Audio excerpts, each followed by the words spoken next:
बोला पुंडलिक वरदेव हरी विठ्ठल. श्री ज्ञानदेव तुकाराम. पंढरीनाथ भगवान की जय. माऊली ज्ञानेश्वर महाराज की जय. जगद्गुरु तुकाराम महाराज की जय. ज्ञानेश्वरीचा अध्याय 13वा. या 13व्या अध्यायाचं आपण वाचन आणि निरूपण करत आहोत. या 13व्या अध्यायालाच प्रकृती पुरुष विवेक योग असं म्हणतात किंवा क्षेत्रज्ञ विभाग योग असं सुद्धा म्हटलं जातं. या अध्यायामध्ये शरीरासंबंधित आणि शरीरातल्या भावनांच्या विषयी संपूर्ण विवेचन आहे. या अध्यायाची सुरुवात करतानाच ज्ञानेश्वर माऊली गुरूंना वंदन करून सुरुवात करतात. निवृत्तीनाथांना वंदन करून करतात आणि श्रीकृष्ण आणि अर्जुनाच्या संवादातून या 13व्या अध्यायाची आणि अध्यायात असलेल्या गर्भित अर्थाची ओळख आपल्याला होते. पहिल्याच श्लोकामध्ये भगवान श्रीकृष्ण अर्जुनास सांगतात की या शरीराला क्षेत्र असे म्हणतात आणि हे जो जाणतो त्याला क्षेत्रज्ञ असं म्हणतात. सर्व क्षेत्रांमध्ये जो क्षेत्रज्ञ तोही मीच आहे असे समज, असे जाण, असेही भगवंत सांगतात. आता हे जे क्षेत्र आहे याच्यावर अधिकार कोणाचा आहे या संबंधित या अध्यायामध्ये बरंच ज्ञान आलेलं आहे. त्यात कर्मवादी लोक जे आहेत ते काही सांगतात आणि हे सिद्ध करण्याचा प्रयत्न करतात की या शरीरावर कर्मवाद्यांचा अधिकार आहे. सांख्यवादी सुद्धा त्यांचं म्हणणं खोडून काढतात आणि आपलं म्हणणं मांडतात. तसेच संकल्पवादी हेही आपलं म्हणणं मांडण्याचा प्रयत्न करतात, आपली थेअरी मांडण्याचा प्रयत्न करतात. नंतर स्वभाववादी लोक आणि कालवादी लोक सुद्धा या शरीरावर अधिकार कोणाचा हे स्पष्ट करण्याचा प्रयत्न करतात. त्यानंतर 5 आणि 6 नंबरचा जो श्लोक आहे त्याच्यात मुख्यत्वे करून हे शरीर म्हणजे काय आहे, हे क्षेत्र म्हणजे काय आहे याविषयी श्रीकृष्णांनी प्रकाश टाकलेला आहे.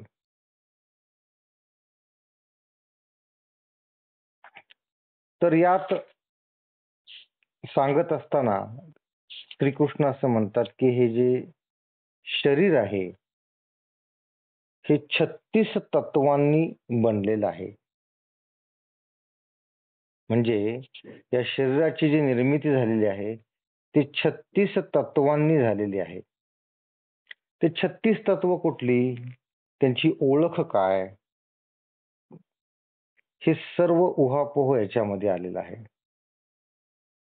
तर याच्यामध्ये पहिले 5 येतात ते ज्ञानेंद्रिय येतात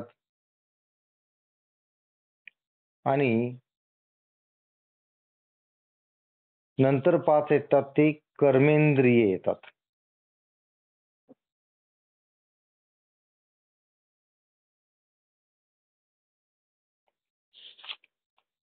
आता ज्ञानेंद्रियामध्ये कान, डोळे, त्वचा, नाक, जिव्हा हे पंचेंद्रिय आहेत.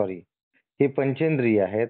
आणि कर्मेंद्रियामध्ये वाचा, हात, पाय, गुद आणि शिश्न हे येतात. त्यानंतर मन म्हणजे काय हे भगवंतांनी सांगितलेलं आहे. मन हे मूर्तिमंत कल्पना रूपच आहे, ज्याच्या योगाने ब्रह्माला जीवदशा घ्यावी लागली, जे कोणतीही गोष्ट करण्यास मूळ कारण आहे. बघा, मनात आलं की सगळ्यात पहिल्यांदा आपण जी कृती करतो ती अगोदर आपल्या मनात आलेली असते. बरे तुम्ही सत्कृती करा किंवा वाईट करा. एखाद्याने दरोडा टाकला किंवा एखाद्याने एखाद्याचा खून केला, तर तो डायरेक्ट खून करतो का ते अगोदर त्याच्या मनात आलेलं असतं. ठीक आहे. म्हणून गुन्हेगार कोण असतं ते मन असतं. म्हणून मनाला जपायचं असतं. मन अतिशय चंचल असतं. त्याला बंधनं घालणं हे अतिशय अवघड आहे. त्यासाठीच हे असे शास्त्र, असे संत साहित्य वाचायला हवं आपण. तर हे जे मन आहे हे मूर्तिमंत कल्पनारूप आहे. ज्याच्या योगाने ब्रह्माला जीवदशा घ्यावी लागली. जे कोणतीही गोष्ट करण्यास मूळ कारण आहे. ज्याच्या योगाने वासना उत्पन्न होते. मनामुळेच वासना निर्माण होते व जे नेहमी अहंकाराशी स्पर्धा करते, ज्याच्या योगाने इच्छा वाढते आणि आशा प्रबळ होते व ज्याच्या योगाने भय उत्पन्न होते, ज्याच्या योगाने द्वैत्व भाव उत्पन्न होतो, अज्ञान जोरावतं, की जे अज्ञान इंद्रियांना विषयाकडे वळवतं. हेच जे मन आहे ते एका क्षणात सृष्टी उत्पन्न करतं व ती लागलीच मोडूनही टाकतं आणि मनोरथांच्या उतरंडी रचतं. असं हे मन आहे. अजून कसं आहे मन, की जे ब्रह्माचे कोठार व वायू तत्वाचा अर्क आहे आणि या मनाने बुद्धीच्या द्वारा झाकून टाकले आहेत. म्हणजे बुद्धीचं काही चालू देत नाही हे मन. आणि त्यालाच अर्जुना मन असे म्हणतात, असं भगवंत तिथे सांगतात. त्यानंतर इच्छा म्हणजे काय हे पण सांगितलेलं आहे, की पूर्वी ज्या पदार्थाचा उपभोग आपण घेतला आहे त्याची आठवण होणे आणि कानावर शब्द पडल्याबरोबर जी प्रकाशित होणारी वृत्ती, इंद्रियांची व विषयांची गाठ पडता क्षणी जी उत्पन्न होते व तेच विषय वारंवार उपभोगास मिळावे असे जिला वाटते, त्या वृत्तीच्या उद्भवण्याने मन इकडे तिकडे धावू लागते व जिकडे जाऊ नये अशा ठिकाणी इंद्रिय तोंड घालतात. ज्या वृत्तीच्या संगतीने बुद्धी वेडी होते व जिची विषयांवर आवड असते त्या वृत्तीला इच्छा असे म्हणतात. समजलं इच्छा म्हणजे काय असतं ते? आता सुख म्हणजे काय हे पण सांगितलेलं आहे, की जे काया, वाचा आणि मन यांना आपली शपथ घालून देहाच्या आठवणींचा नाश करते. जे प्राप्त झाले असता प्राण लंगडा पडून सात्विक वृत्ती पूर्वीपेक्षा दुप्पट वाढते. सगळ्या इंद्रियांच्या वृत्तींना हृदयाच्या एकांतात थोपटून जे निद्रा घेण्यास लावते, जीवाला ज्या ठिकाणी आत्म्याचा लाभ होतो त्यालाच सुख असे म्हणतात. नंतर चेतना पण काय आहे ते सांगितलेलं आहे, की अलिप्त व सर्व साक्षीभूत अशा ब्रह्माची जी देहावर सत्ता आहे तिला चेतना म्हणतात. या शरीरात जी नखशिखांत नेहमी जागृत असते व जागृती, स्वप्न, सुषुम्ना या तिन्ही अवस्थांमध्ये जिच्यात फरक पडत नाही, जिच्या योगाने मन, बुद्धी इत्यादींना टवटवी येते व जी मायारूप मनाला नेहमी वसंत ऋतूमध्ये प्रफुल्लित ठेवते आणि जड व चेतन वस्तूंना जिच्या अंश रूपाने सारखा संचार असतो तिला चेतना असे म्हणतात.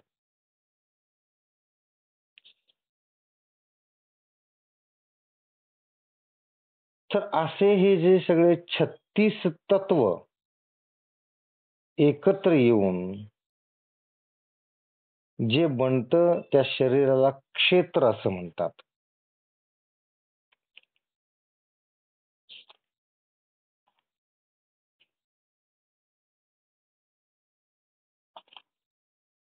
आता भाग 5 मध्ये यातीलच काही भाग येणार आहे. तो आपण संक्षिप्तपणे वाचलेला आहे. त्यात आता आपण व्यवस्थितपणे वाचूयात.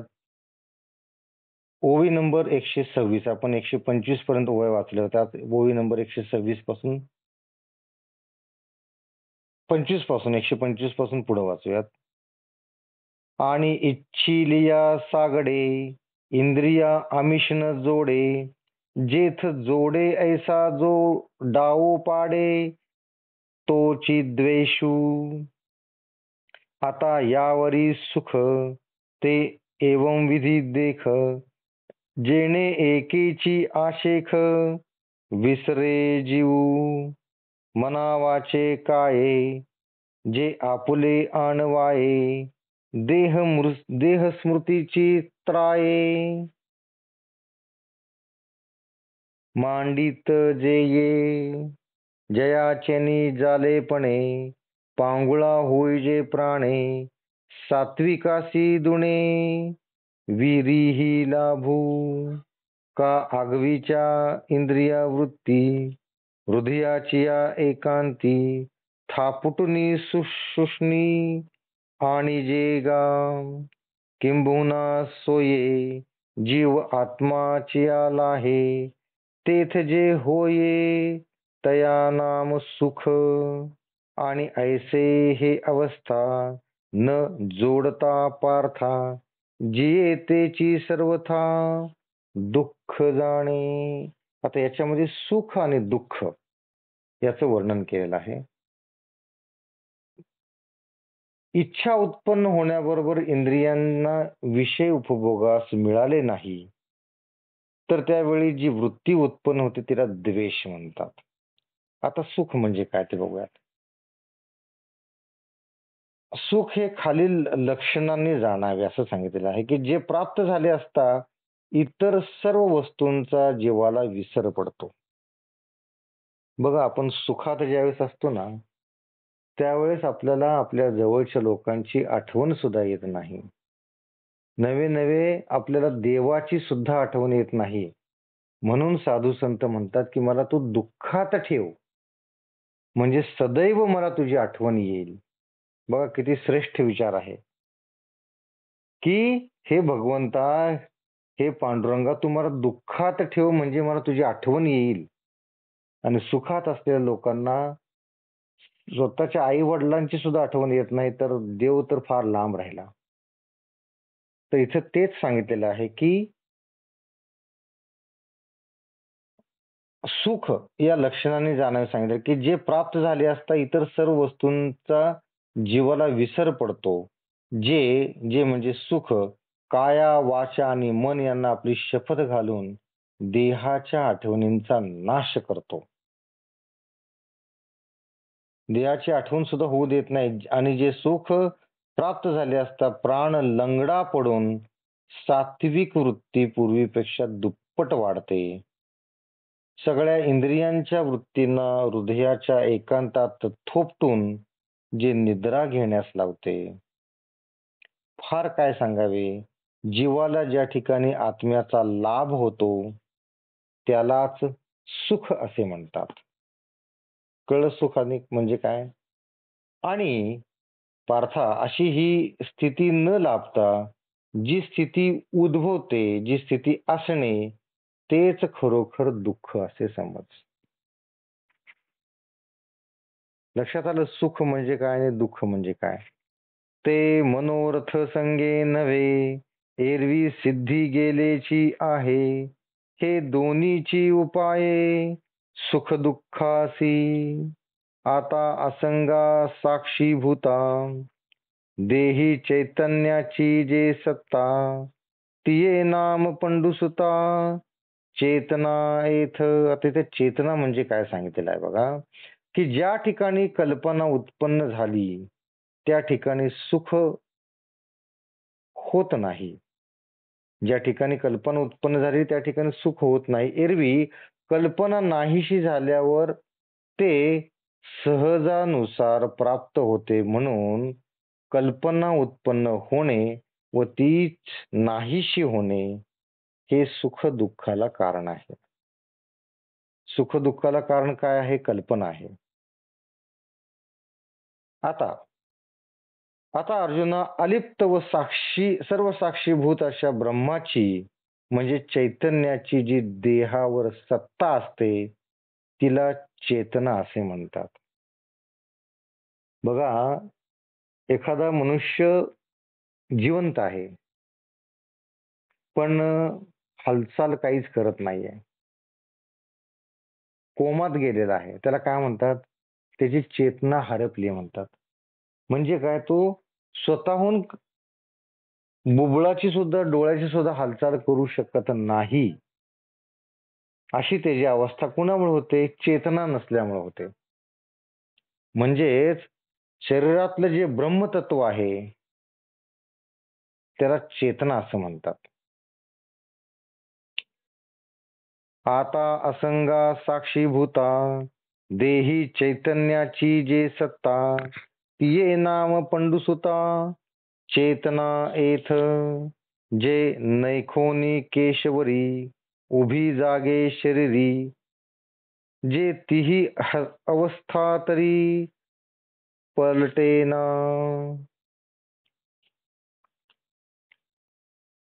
मन बुद्ध्यादी आघवी जियेचे नीट टवटवी प्रकृती वन माधवी सदाची जे जडाजडी अंशी रहाटे जे सारिसी ते चेतना गा तुलसी लटके नाही.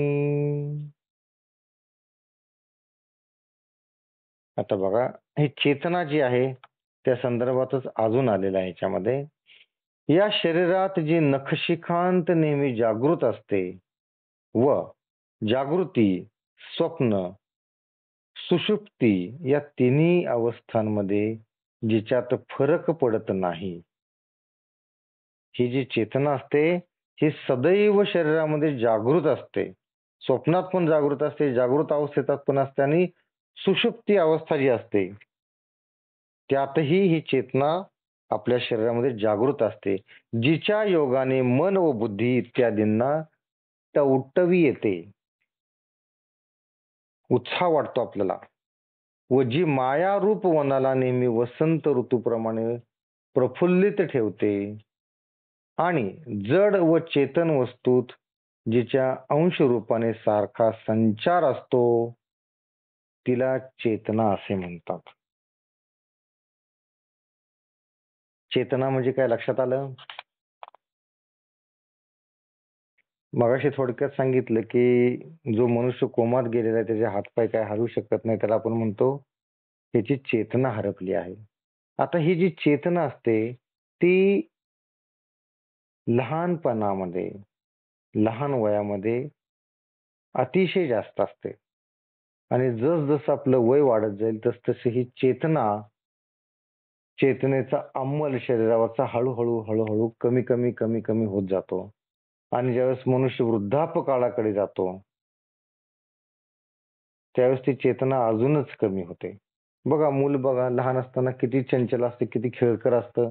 आत्ता इथे तर मग तिथे, बरोबर आहे, त्याला आवरण्यासाठी आईची दमछाक होते, एवढं त्याच्यात चैतन्य भरलेलं असतं. आणि तेच मूल ज्यावेळेस मोठं होतं, वयस्कर झालं की जे मूल तरुण असताना किंवा लहान असताना 5 मिनिटात 1 किलोमीटर जाऊ शकत होतं, तर तेच वयस्कर झालं की बेडवरून बाथरूम पर्यंत जाण्यासाठी 10 मिनिटं लागतात. म्हणजे चेतना अतिशय कमी झालेली असते शरीरातली, असा त्याचा अर्थ.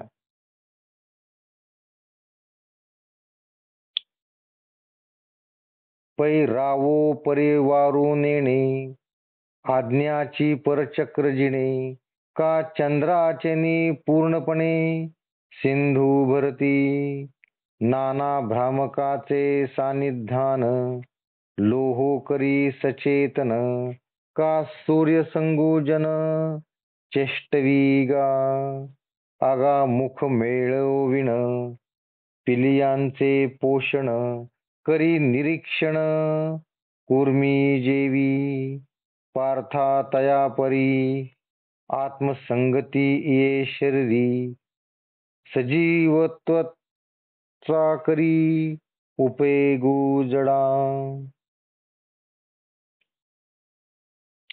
हे पहा, राजा जसा आपल्या लवाजमासहित जाणत नसून त्याच्या फक्त आज्ञेनेच त्याची प्रजा परचक्रास जिंकते किंवा चंद्राच्या योगाने जशी समुद्रात भरती येते अथवा लोह चुंबकाच्या सानिध्याने जसा लोखंडास चंचलपणा येतो, किंवा सूर्याचा प्रकाश जसा सर्व जीवांकडून व्यापार घडवतो, अथवा स्तनास तोंड लावल्याशिवाय कासवी ज्याप्रमाणे केवळ नजरेनेच आपल्या पिलांचे पोषण करते, त्याप्रमाणे अर्जुना, या शरीरात जी आत्म्याच्या संगतीने जड वस्तूला सजीवपणा आणते, तिलाच बाबा रे चेतना असे नाव आहे. आपण आता अजून नीट लक्षात घेऊया की जो राजा असतो तो त्याच्या लवाजम्यातल्या त्याच्या सैन्यातल्या प्रत्येक माणसाला ओळखत असतो का? नाही. पण त्याच्या आदेशानेच फक्त ती सर्व सेना काम करत असते. तसंच चंद्राच्या योगाने समुद्राला भरती येते, तुम्हाला माहिती आहे. पौर्णिमेला भरती येत असते आणि अमावस्याला ओहोटी असते. कारण चंद्राचं जे गुरुत्वाकर्षण आहे ते पाण्याला खेचतं. त्यामुळं चंद्र आकाशामध्ये असताना, पौर्णिमा असताना समुद्राला भरती येते. मग ते काय चंद्र काय वरून जाळं टाकतो का दोरी बांधलाय समुद्राला ओढण्यासाठी? हे सगळं या गुरुत्वाकर्षणामुळे होतं. किंवा लोह चंबुक लोखंडाचं ओढतं, त्याच्यामध्ये काही दोरे लावलेले असतात का? कशामुळे ओढतं ते? तर त्यात चुंबकत्व असतं की जे आपल्याला दिसत नाही. किंवा सूर्यप्रकाश जसा जीवांकडून व्यापार घडवतो. सूर्य जर नसला, एक दिवस जर नसला, तरी आपल्याला कसं होतं बघा पावसाळ्यामध्ये. 8-10 दिवस पाऊस मध्ये पडला आणि सूर्य नव्हता आणि एकदा सूर्य उगवला कसं वाटलं? हा बरं वाटलं रे बाबा. म्हणजे सूर्य जर नसला तर काय होईल? हे सगळं प्राणी मात्र सगळे मरून जातील. म्हणजे सूर्य हे प्राणी मात्रात चैतन्य आहे.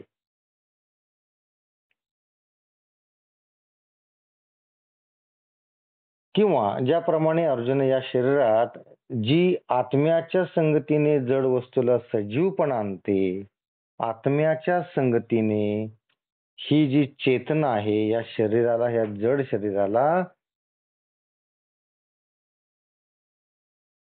सजीवपणा आणते, म्हणून त्याला चेतना असे म्हणतात.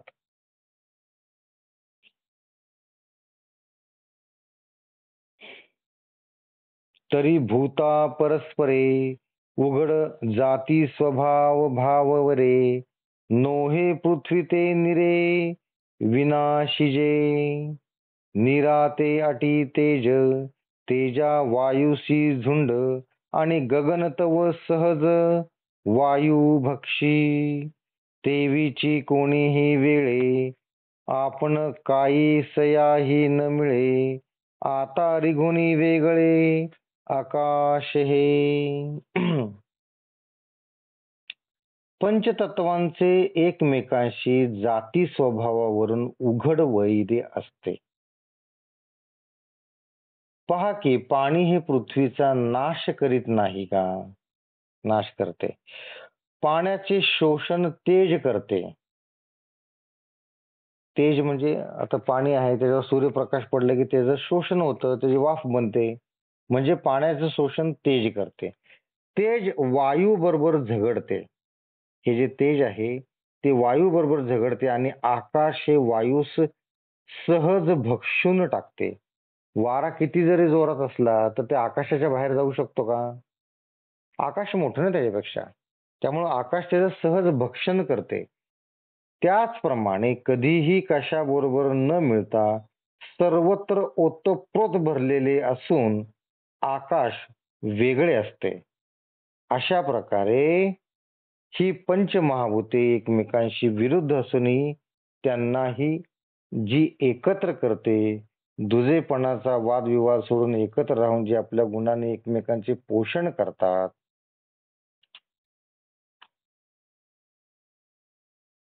द्वंद्वाची उखी विखी सोडून वसती एकी, एक एका ते पोखी निजगुणे गा, ऐसे न मिळे तया साधणे, चळे धैर्य जेणे, तया नाव म्हणे घृती पैगा.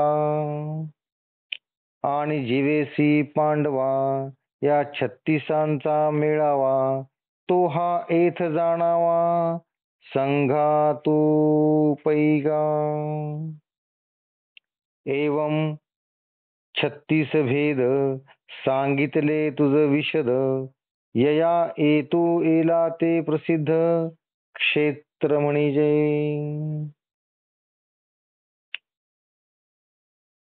अशा प्रकारे ही पंचमहाभूते एकमेकांशी विरुद्ध असून त्यांनाही जी एकत्र करते, दुजेपणाचा वादविवाद सोडून एकत्र राहून जी आपल्या गुणांनी एकमेकांचे पोषण करतात, याप्रमाणे न होणारी मैत्री जिच्या योगाने होते व धैर्य कायम राहते, त्या वृत्तीला धृती असे म्हणतात, घृती म्हणतात. कळलं घृती म्हणजे काय? आणि हे पांडवा, जीवासह या 36 तत्वांचे जे ऐक्य, यालाच संघात असे म्हणतात. संघात म्हणजे काय?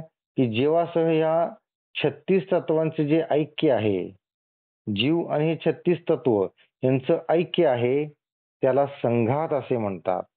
आणि याप्रमाणे हे 36 भेद तुला स्पष्ट सांगितले व या सर्वांना मिळून क्षेत्र हे नाव प्राप्त झाले आहे.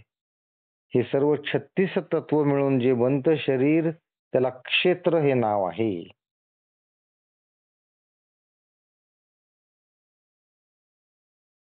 रंग रथागाचा मेळावा, जेवी रथू म्हणजे पांडवा, का अधोर्व अवेवा नामदेवो. चतुरंग समाजे सेना नाम निपजे, का वाक्ये मणिपती पुंजे अक्षरांचे. का जलधारांचा मेळा, वाच्य होत आभाळा, नाना लोका सकळा नाम जग. का स्नेह सूत्र वन्ही मेळ एकिये स्थानी, धरिजे तो जनी दीपू होय. तैसे 36 ये तत्वे, मिळती जेणे एकत्वे, तेणे समूह परत्वे क्षेत्र म्हणिपे.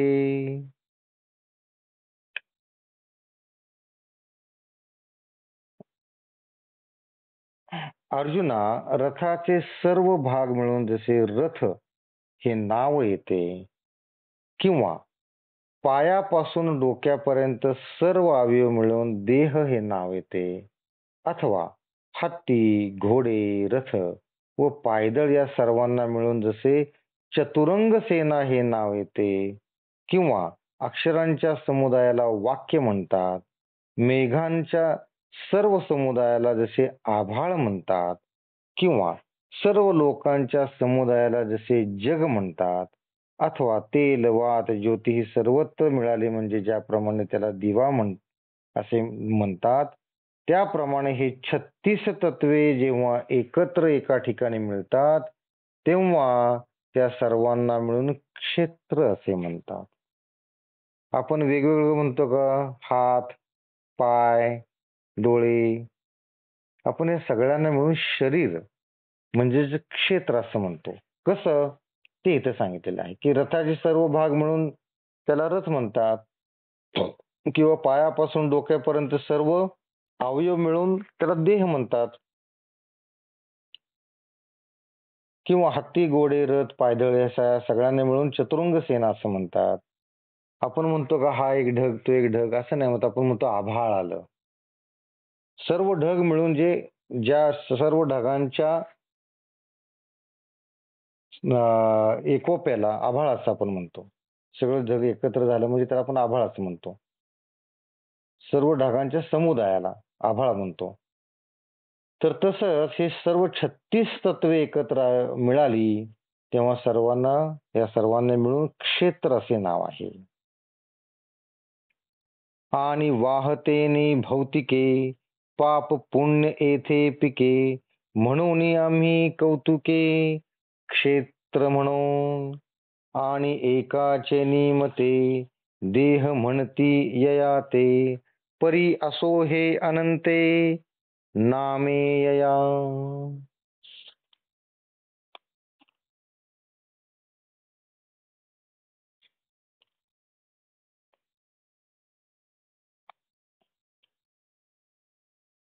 पै परतत्वा आरवते, स्थावरा आरवते, जे काही होते जाते, ते क्षेत्रची हे.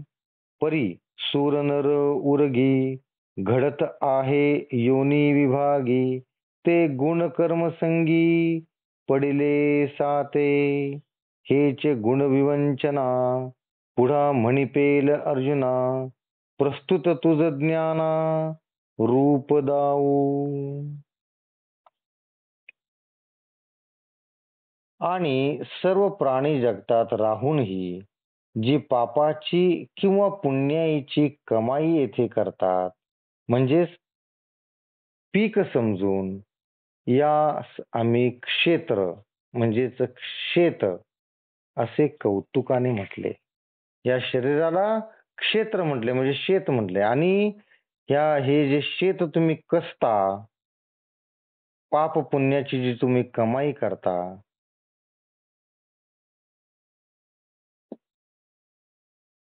म्हणून याला क्षेत्र म्हणजे शेत असं म्हणतात. आणि कोणी या क्षेत्रास देह असे म्हणतात. पण ते असो, याला अनेक नावे आहेत. हे पहा, ब्रह्माच्या अलीकडे ब्रह्मदेवापासून स्थावर जंगमापर्यंत जेवढे काही निर्माण होते व लय पावते, ते सर्व क्षेत्रच होय. बघा, आता फक्त शरीर म्हणजे क्षेत्र असं आपण आतापर्यंत समजतो, पण तसं नाहीये. की ब्रह्माच्या अलीकडे म्हणजे ब्रह्मदेवापासून स्थावर जंगमापर्यंत जेवढे काही निर्माण होते व लय पावते, ते सर्व क्षेत्र होय. म्हणजे सर्व प्राणी आत्मात्र आलं, त्याला सर्व झाडं आली, सगळं आलं त्याच्यामध्ये, प्रत्येकाला क्षेत्र असं म्हणतात. परंतु देव, मनुष्य, सर्प असे निरनिराळ्या योनीत जे निर्माण होतात, ते सत्व, रज व तम या गुणांची संगती घडल्यानेच उत्पन्न होतात. अर्जुना, या गुणांचा विचार पुढे 14व्या अध्यायात सांगितला आहे. सध्या तुला ज्ञानाचे स्वरूप काय आहे ते सांगतो. आता इथून पुढं ज्ञानेश्वर माऊलींनी म्हणजेच भगवान श्रीकृष्णाने सांगितले, म्हणूनच ज्ञानेश्वर माऊलीने त्याचं वर्णन ज्ञानेश्वरीमध्ये केलेलं आहे. तर ते इथून पुढच्या भागात येणार आहे. तर बघा, आपण आजच्या भागामध्ये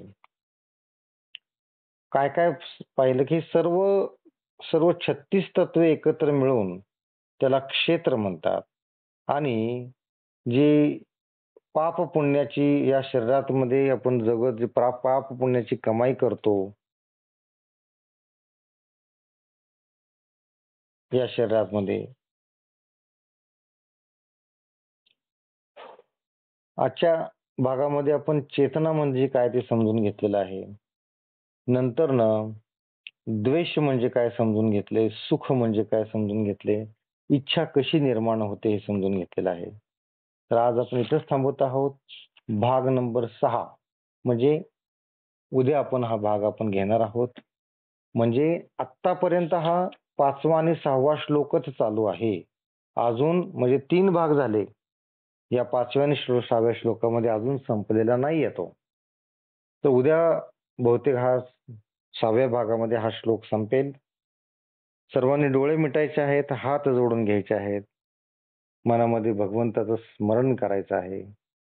बोला पुंडलिक वरदेव हरी विठ्ठल, श्री ज्ञानदेव तुकाराम, पंढरीनाथ भगवान की जय, माऊली ज्ञानेश्वर महाराज की जय, जगद्गुरु तुकाराम महाराज की जय, सर्व संतों की जय. जय जय रघुवीर समर्थ. रामकृष्ण हरी.